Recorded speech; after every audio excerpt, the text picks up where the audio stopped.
Hi കൂട്ടുകാരെ, പുതിയൊരു വീഡിയോയിലേക്ക് എല്ലാവർക്കും സ്വാഗതം. അങ്ങനെ സുശീല സുന്ദറിൻ്റെ ഭാഗ്യമെന്ന് പറഞ്ഞിട്ട് പറയണേ, അല്ല ഇതിനൊക്കെയുള്ള പണം എവിടുന്ന് ആ സുന്ദറിന് കിട്ടിയിരിക്കുന്നത്, കടയിൽ നിന്ന് മോഷ്ടിച്ച് കൊണ്ടുപോയിക്കണോ എന്ന് പറയാൻ കഴിയില്ല എന്ന് പറയുമ്പോൾ സത്യൻ പറയണേ, അമ്മ വെറുതെ വായിൽ തോന്നിയത് വിളിച്ച് പറയരുത്, കടയിലൊരു കണക്കും കാര്യങ്ങളൊക്കെ ഉണ്ട്, അല്ല അവൻ്റെ സ്വഭാവം അങ്ങനെയാണല്ലോ, പണ്ട് അങ്ങനെ ഒരു മോഷണം അവൻ നടത്തിയിട്ടുണ്ടല്ലോ.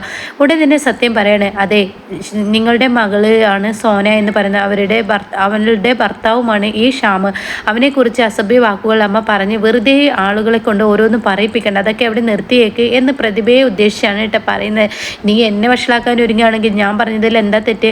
അവനങ്ങനെ ഒരു മോഷണം നടത്തിയതല്ലേ, ഇപ്പോൾ എവിടുന്ന് അവന് ചികിത്സിക്കാനുള്ള പണം, ഫ്ലാറ്റ് എടുക്കാനുള്ള പണം, അമ്മ ടെൻഷൻ ആവണ്ട, അതൊക്കെ സുന്ദർ തന്നെയാണ് ചെയ്യുന്നത്. അദ്ദേഹത്തിൻ്റെ കയ്യിൽ പണമുണ്ട്, എന്ത് പണമാണ് അദ്ദേഹത്തിൻ്റെ കയ്യിലുണ്ട്? ഉണ്ടമ്മേ, അദ്ദേഹത്തിൻ്റെ കയ്യിൽ പണമുണ്ട്, അയാളാണ് ഇതുവരെയുള്ള ചികിത്സക്കുള്ള പണമൊക്കെ നൽകിയിരിക്കുന്നത്, പിന്നെ സോന സഹായത്തിന് നിന്നു എന്ന് മാത്രം എന്ന് പറയണ്ട.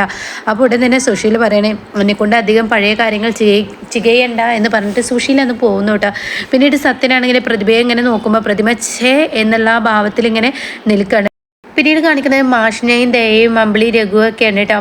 അപ്പോൾ ദയയുടെ സങ്കടം കണ്ട് മാഷി പറയുന്ന, മോളെന്തിനും ഇങ്ങനെ സങ്കടപ്പെടുന്നത്, ഇങ്ങനെ സങ്കടപ്പെടാനൊന്നും ഉണ്ടായില്ലല്ലോ, പ്രശ്നങ്ങളൊക്കെ ഒരാഴ്ചയുള്ളിൽ തീർത്തിട്ട് അച്ഛൻ മോളെ അങ്ങോട്ടൊക്കെ എന്നെ പറഞ്ഞു വിട്ടു, അത്രയല്ലേ ഉള്ളൂ എന്നൊക്കെ ഇങ്ങനെ പറയുമ്പോൾ അതിനൊരു ഉത്തരം ദയ പറയണേ, എനിക്ക് അങ്ങനെ ഒരു സങ്കടമില്ല, ശബരിയുടെ അടുത്തൊന്നും പോകുന്നതിന് സങ്കടമില്ല, എൻ്റെ മോൻ്റെ കാര്യം ആലോചിച്ചിട്ട്. അപ്പം അമ്പിളി പറയാൻ, എൻ്റെ മോനെ നിനക്ക് എടുത്ത് വന്നാൽ മതിയായിരുന്നില്ല എന്നൊക്കെ എന്നെ ചോദിക്കാനായിട്ട്. അപ്പോൾ അത് കേട്ട് ദയ പറയാണ്, എൻ്റെ മകനെ എടുത്ത് വരാൻ എനിക്ക് ആഗ്രഹം ഇല്ലാഞ്ഞിട്ടല്ല, പക്ഷേ ഇത്രയും നാൾ അവരെല്ലാം നോക്കിയത്, ഞാൻ ഭ്രാന്താശുപത്രി കിടക്കുമ്പോൾ അവർ നോക്കിയിട്ട് പെട്ടെന്നൊരു ദിവസം ഞാൻ അങ്ങ് എടുത്ത് കൊണ്ടുപോരുന്നത് ശരിയല്ലല്ലോ.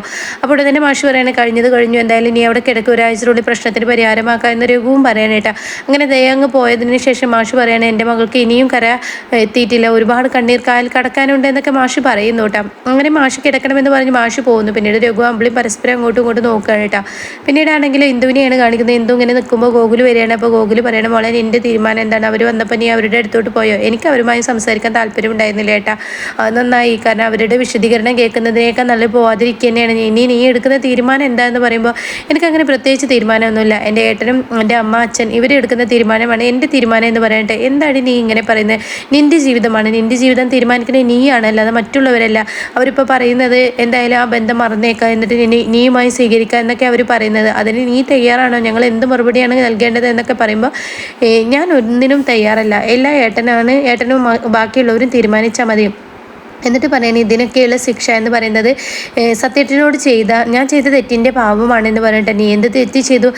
അത് സത്യേട്ടൻ വിവാഹത്തിൻ്റെ തലേന്ന് സത്യേട്ടനെ മനഃപൂർവ്വം എല്ലാവരും അങ്ങ് വേണ്ടെന്ന് വെച്ചപ്പോൾ സത്യേട്ടൻ പറഞ്ഞു, ഞാൻ ഈ വിവാഹത്തിൽ നിന്ന് പിന്തിരിയട്ടെ എന്ന് പറയുമ്പോൾ ഞാനും ആ വിവാഹത്തിൽ നിന്ന് പിന്തിരിഞ്ഞു. സത്യേട്ടൻ്റെ മനസ്സിൻ്റെ വിഷമം ഞാൻ മനസ്സിലാക്കിയില്ല, അതുകൊണ്ട് തന്നെ എല്ലാവരും സത്യേട്ടനെ ഒറ്റപ്പെടുത്തുകയും രാഹുലിനായിട്ട് നീങ്ങുകയാണെന്ന് കണ്ടപ്പോൾ സത്യേട്ടനോട് തന്നെ അവർ പറയുന്നു തോന്നിയപ്പോൾ സത്യേട്ടൻ നമ്മളോട് നേരിട്ട് വന്ന് പറഞ്ഞു. പക്ഷേ എനിക്ക് എതിർത്ത ഒരു വാക്ക് പറയായിരുന്നു, സത്യേട്ടനെ മതിയായിരുന്നു എന്ന്. പക്ഷെ ഞാനത് പറഞ്ഞില്ല, അതിനുള്ള പാപമാണ് എന്ന് പറയട്ടെ. ഇടയിൽ നമ്മുടെ സത്യനെ അങ്ങനെ ആരെയും ശപിക്കില്ല എന്ന് പറയട്ടെ.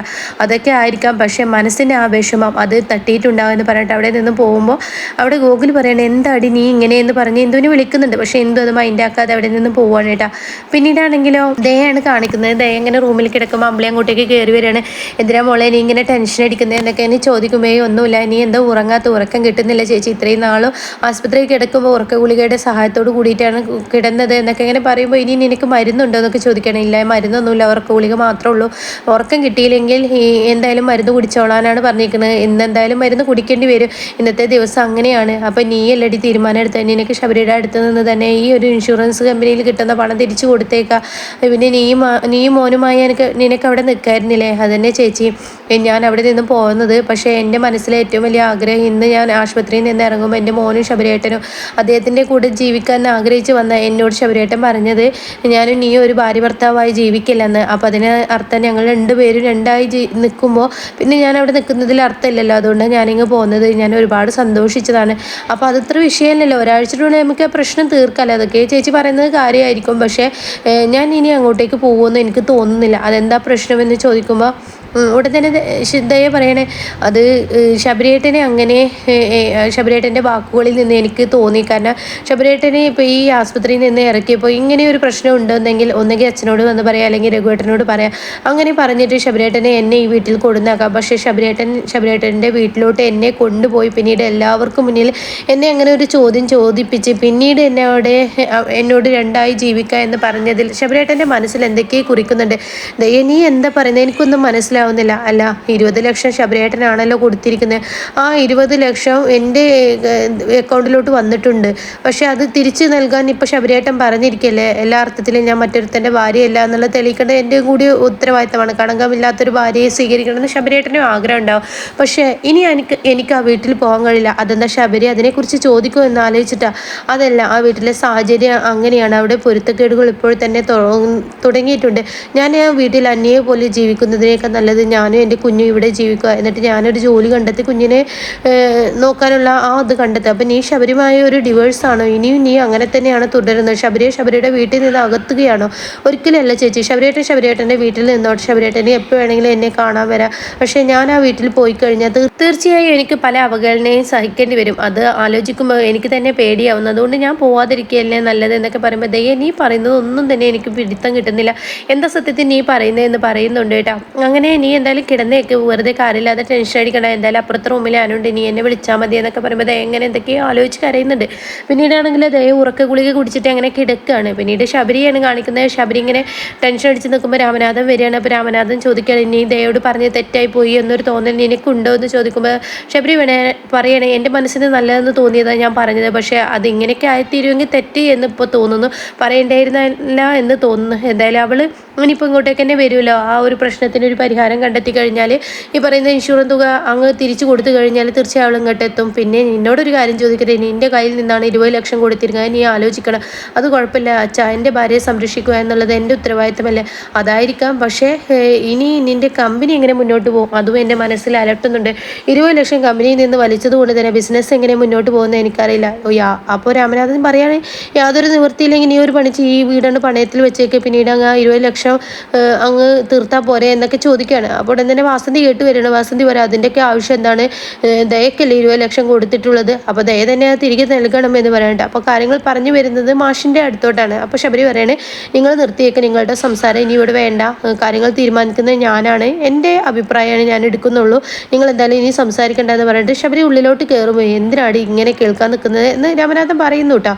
പിന്നീട് സത്യനെയും പ്രതിഭയാണ് കാണിക്കുന്നത്. പ്രതിഭ ഇങ്ങനെ കയറി വരികയാണ്. അപ്പോൾ സത്യൻ ഇങ്ങനെ ടെൻഷൻ അടിച്ച് നിൽക്കാൻ, എന്താ സത്യേട്ടാ അമ്മ പറഞ്ഞ വാക്കുകളെ കുറിച്ചാണോ? അതെ, അത് ആലോചിക്കും വലിയ ടെൻഷനുണ്ട്. ഈ കുടുംബം എങ്ങോട്ടാണ് പോകുന്നത് യാതൊരു അറ്റവുമില്ല. പല ക്യാരക്ടറാണ് നമുക്ക് വരുന്നത്, യാതൊരു പിടുത്തവും എനിക്ക് മനസ്സിലാവുന്നില്ല. ഇനിയിപ്പോൾ ഈ വീട്ടിൽ ഇഷ്ടംപോലെ റൂമുണ്ടല്ലോ എന്നൊക്കെ, ഇനിയിപ്പോൾ അവൾ അവിടെ വരണ്ട, അവൾ അവിടെ തന്നെ നിന്നോട്ടെ എന്നൊക്കെയുള്ള ആ വാക്കുകൾ പറയുമ്പോൾ മനസ്സിനെ വല്ലാതെ വേദനിപ്പിച്ചു എന്നൊക്കെ ഇങ്ങനെ പറയാൻ കേട്ടോ. അപ്പോൾ പ്രതിഭ പറയാണ്, എനിക്കും സോന വരാത്തത് വലിയ സങ്കടമുണ്ട്, സോന വരികയായിരുന്നെങ്കിൽ എനിക്കൊരു ആശ്വാസമായിരുന്നു, സോന ഉണ്ടെങ്കിൽ എനിക്കൊരു പിടുത്തം തന്നെയായിരുന്നു. ഇനിയിപ്പോൾ സോന ഇല്ലാത്ത ഈ വീട്ടിൽ നിൽക്കുമ്പോൾ എനിക്കൊരു പേടിയാവുന്നു. കാരണം അമ്മയുടെ സ്വഭാവം അങ്ങനെയാണ്, പലതും ഞാൻ ക്ഷമിക്കും സഹിക്കും ഒക്കെ ചെയ്യും. പക്ഷെ ചില സമയത്ത് അമ്മയുടെ ക്യാരക്ടർ കണ്ടു കഴിഞ്ഞാൽ ചിലപ്പോൾ മറുപടി പറയാൻ തോന്നിപ്പോയി, എൻ്റെ ക്യാരക്ടർ അങ്ങനെയാണെന്നൊക്കെ ഇങ്ങനെ പറയുമ്പോൾ സത്യം പറയണേ, നീ ഒന്നും ആലോചിക്കണം, എൻ്റെ അമ്മയാണ്, മറുപടി പറഞ്ഞു കഴിഞ്ഞാൽ തീർച്ചയായും പകയാണ്. പിന്നീട് അമ്മ ആ ആളെ തന്നെ ടാർഗറ്റ് ചെയ്ത് ദ്രോഹിച്ചും കൊണ്ടിരിക്കും. അങ്ങനെയാണ്. എന്നാലും സത്യമായിട്ട് അമ്മയുടെ ചില പ്രവൃത്തി കണ്ടാൽ മറുപടി നൽകാതിരിക്കാൻ കഴിയില്ല, ചിലപ്പോൾ പ്രതികരിക്കാതിരിക്കാൻ കഴിയില്ല. അത് ദേഷ്യം കൊണ്ടും വെറുപ്പ് കൊണ്ടും ഒന്നല്ല, പെട്ടെന്ന് എടുത്തടിച്ചതുപോലെ വായിൽ നിന്നും പോകുന്നതാണെന്ന് പറയണ്ട. അപ്പോഴാണ് സത്യൻ്റെ ഫോൺ ഇങ്ങനെ അടിക്കുന്നത്. അപ്പോൾ ആരാ എന്ന് ചോദിക്കുകയാണ്. അങ്ങനെ ഫോൺ എടുത്തോളം തന്നെ ഇത് ഹിന്ദു ആണല്ലോ, ഏത് ഹിന്ദു എന്ന് എങ്ങനെ പ്രതിഭ ചോദിക്കുമ്പോൾ ഇവിടെ തന്നെ സത്യം പറയണേ, സച്ചി സാറിൻ്റെ മകൾ ഹിന്ദു ആണ് എന്ന് പറയണേ. എന്തായാലും ഇവിടെ റേഞ്ചില്ല, ഞാൻ പുറത്തോട്ട് പോട്ടെ എന്ന് പറഞ്ഞിട്ട് സത്യം പുറത്തോട്ട് പോകുന്നുണ്ട്. ആ പ്രതിഭയുടെ ഉള്ളൊരു ചെറിയൊരു സംശയത്തിൻ്റെ നിഴൽ വിതക്കുകയാണ് കേട്ടോ. ഈ ഒരു ഭാഗത്ത് വെച്ചിട്ടാണ് ഇന്നത്തെ എപ്പിസോഡ് നിർത്തിയിരിക്കുന്നത്.